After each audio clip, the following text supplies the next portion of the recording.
Hey, what's up? John Sonmez here. So I got a book review for you guys.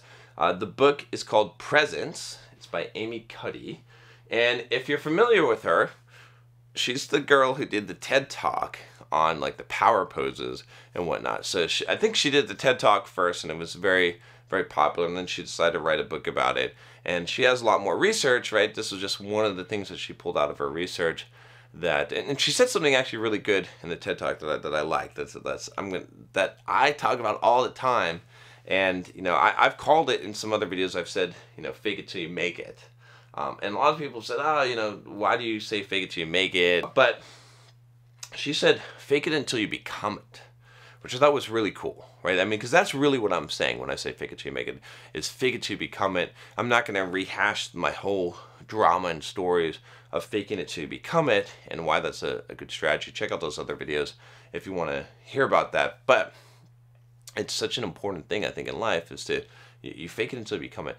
And so this book it really is a book about, not about presence, but about power. And about having power, and she has two different kinds of power in the book. One being personal power, another being social power, and how basically having social power makes it so that you have certain advantages in life, right? And she goes through all these studies. Again, I'm not too big of these pop science studies, right? I don't really. I think a lot of these psychological studies where they take groups of people, and I do this all the time when I read a kind of a pop sci book.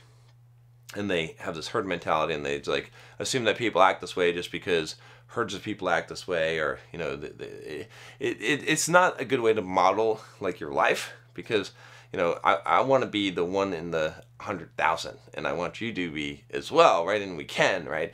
So like I sometimes I think it binds you and it makes you think that this is the only way, and there's always different ways that you can do a test that will prove some other thing, but they're kind of useful for some guidelines. But anyway, she's got a lot of studies that point to the fact that having power, or feeling like you have power, is very beneficial in just about everything in life. It's kind of like ridiculous. Like some of the stuff in the book, I'm like, come on, all right? Because it's like she points out all these ways that power is powerful, essentially how power makes you better in every way, or having a sense of power.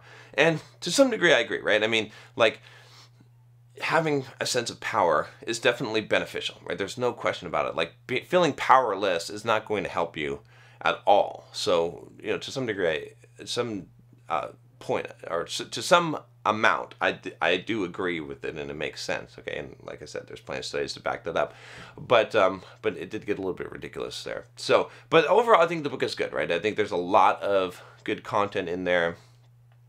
Just like I said, the one thing just being that fake it until you become it. There's some points of which you may have heard the studies, obviously, that your actions actually control your emotions. Your body is part of that, and so if you make a smile, it'll make you feel happier, right? If you take on the physiology of an emotion, you will feel that emotion to some extent, right? This is some Tony Robbins shit here. He's known this for a long time and has practiced and preached this, and mainstream science supports it now, so it's good, right? These are good things to know. And so there's actually some real benefit to the power posing, and she's got some tests, testing testosterone and cortisol.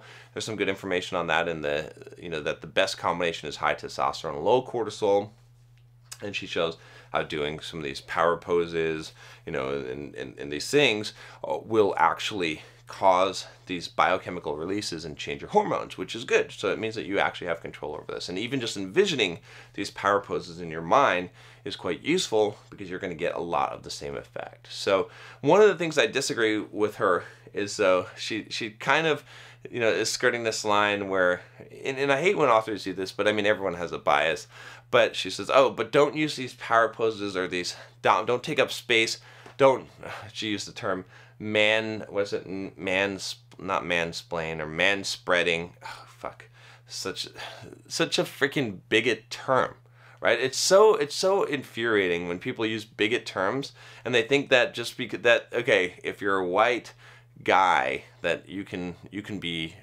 discriminating. Like, bigotry against white men is fine.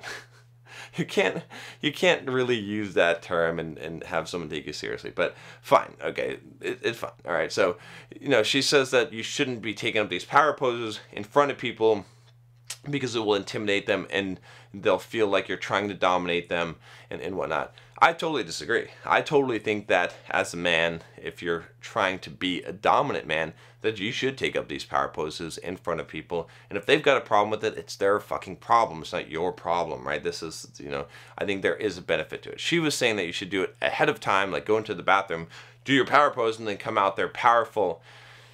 And there's probably benefit to that. I'm sure there is, right? Scientifically, from all these studies. But I don't see any reason to not, use the power poses or some variation of it. Maybe you're not like totally like standing in front of people and doing a Superman pose, but maybe you are, right? But taking up more room and taking up more space, there's no reason to not do that socially. She says, oh, it'll violate some social norms. It'll make people feel like you're trying to manipulate the situation or whatnot. Now, when people do that, I mean, this is wishful thinking. Because, see, there's not really studies that are backing up that part. That's kind of wishful thinking. When people do that, it might make you feel uncomfortable, and you might want to, like, kind of say that, this is wrong. But I'm detecting some kind of butt hurt there. It doesn't really, like, jive with reality in the situation. It's this is the way that the world works, right? There is social hierarchies and dominance and and chains of we all, like, biologically were programmed.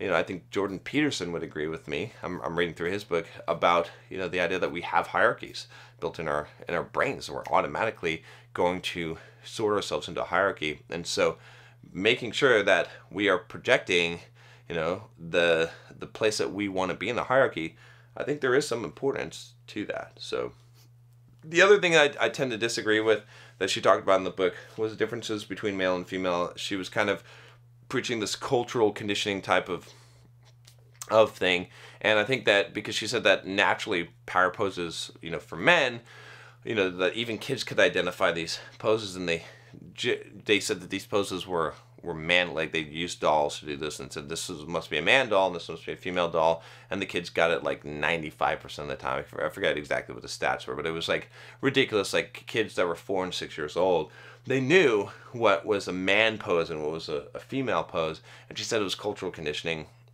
I think it's genetics. It's just biological. It's just that men are more, or the dominant of the sexes, right? This is not sexist to say that. It's just biologically the way that it is. And if you disagree with that, maybe you should read a book on female fantasies, and you'll find that it is pretty fucking true.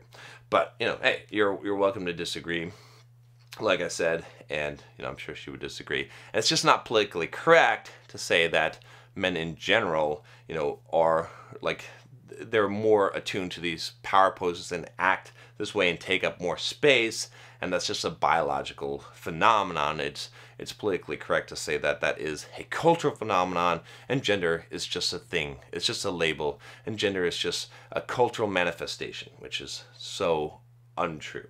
But aside from that, honestly, I thought the book was good, and I definitely recommend it. I think there's enough information in there where I would put it on my recommended book list, so you can check it out. Again, it's called Presence by Amy Cuddy, and if you haven't subscribed already, make sure you click that subscribe button below, click the bell so you don't miss any videos. I'll talk to you next time. Take care.